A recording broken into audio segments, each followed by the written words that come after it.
Family, hello. It's been like 2 weeks.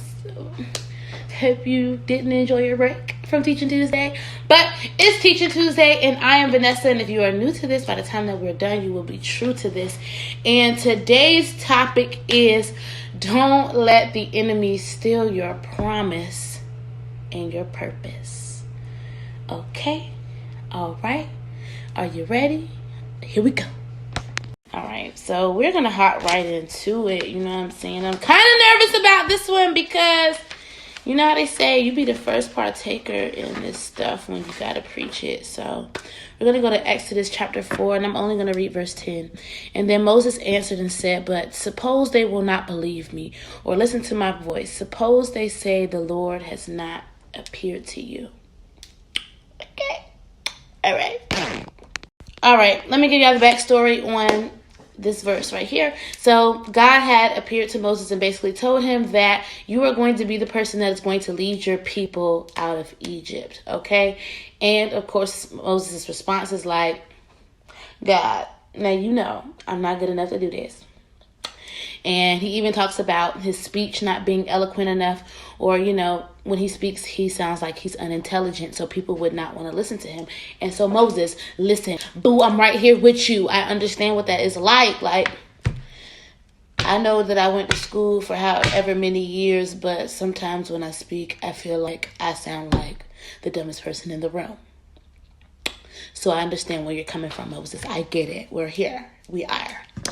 And so, you know, God basically tells him, listen, he shows him, tells him to throw his staff to the ground, the staff turns into a snake. Like, he gave him signs. And so in that moment, God was basically trying to show Moses, like, look, I know this is how you feel, but let me just show you that I'm going to have your back. As long as you follow my instructions, I'm going to have your back. You know what I'm saying? I'm going to have it.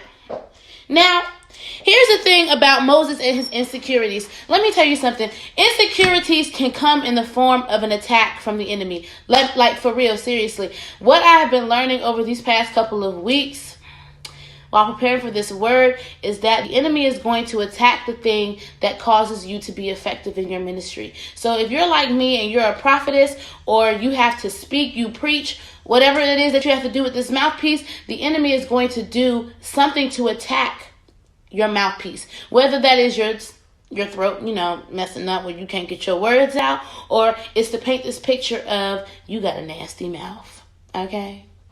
Or you ever see people that got the gift of healing, but they always seem to be sick, And going off of that, for those that really know me, know that I can be mouthy, and if you say the right things, I can get real mouthy and downright disrespectful, okay?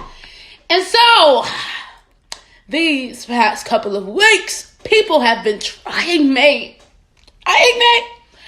And for a long time, Lord, I have been able to walk away, but for some reason, these past couple of weeks, God, I was just letting it out, okay?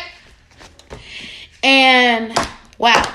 And so what I learned from these experiences is that the devil was trying to silence me, okay?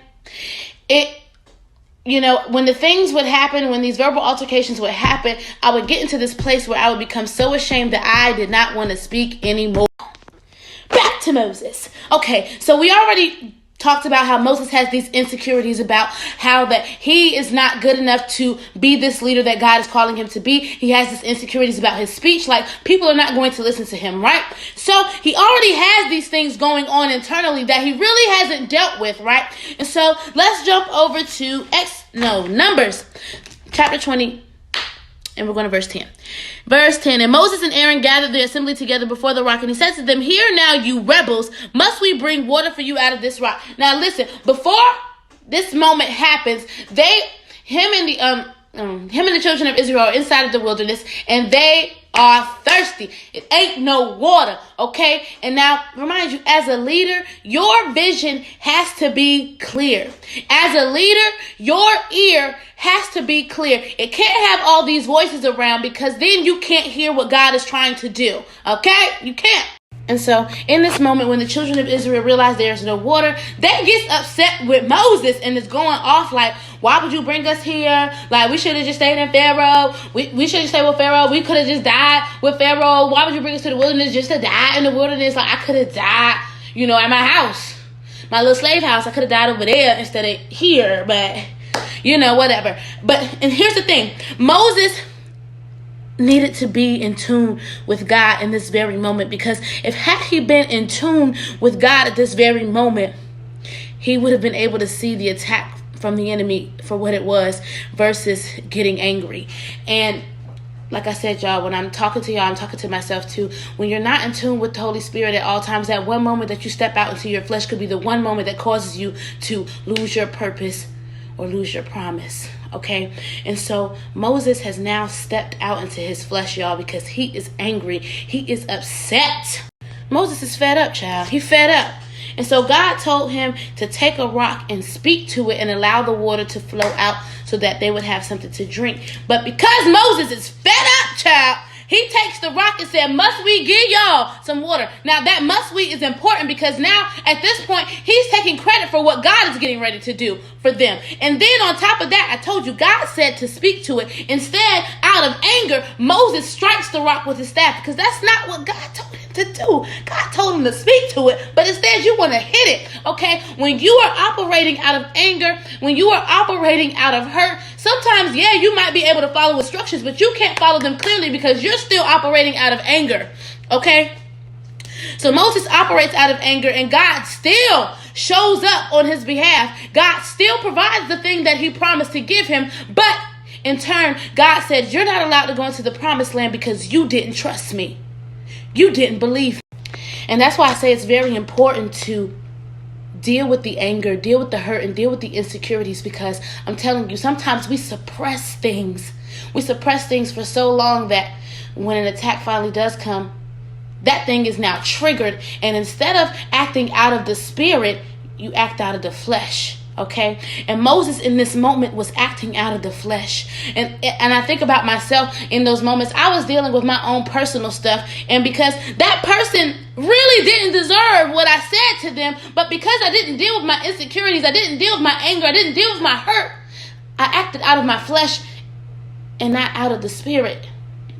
Okay, Moses already said that, God, what if they don't listen to me? What if they don't hear me? What if they say that I didn't hear from you? So now them saying those things like, you should have just left us where we were. Why did you bring us here? As if God didn't already speak to him, as if God didn't place them on this journey. It is now triggered an out of flesh response.